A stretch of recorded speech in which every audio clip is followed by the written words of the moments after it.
Juan Pablo Guardiola. Nascut a Cervera, Lleida, en 1465 i mort en 1548, es creu que a la mateixa localitat. Sord de naixement. Conegut de forma més col·loquial com Joanot de Pau, el Mut.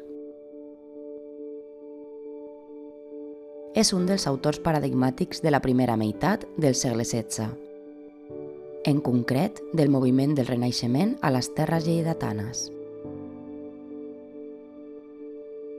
Gran pintor reconegut, l'única de les seves creacions documentades data del 1518 i s'exhibeix al Museu de Lleida, de nom El Calvario de Castellnou de Oluges.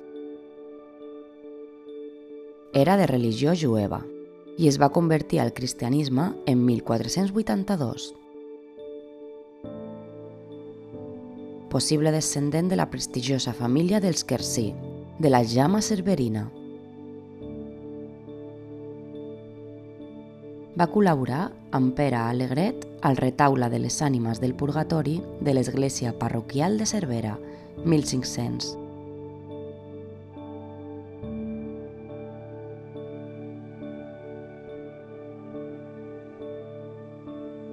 Va pintar el Retaule de Sant Isidre per a Santa Maria de Cervera, 1507.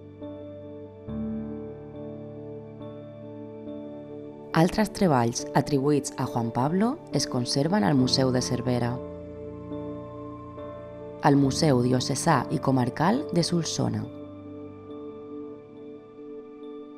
a l'Església d'Ivorra, la Segarra, i a algunes de les parròquies de les comarques de la Vall d'Àneu i de la Vall de la Vansa, sense excedir en cap cas els límits de la província de Lleida. Recentment s'ha exposat una de les obres atribuïdes al pintor, que representa l'escena del miracle de la Mare de Déu del Roser i el Cavaller de Colònia, datada entre el 1500 i el 1510, al Museu de Lleida, a una instal·lació únicament dedicada a l'artista, sota el títol Retrobament, una obra de Joanot de Pau. Aquesta obra es va vendre al segle XVI com anònima. No obstant això, els tècnics del museu han determinat que bé podria haver estat realitzada per Juan Pablo a la seva joventut.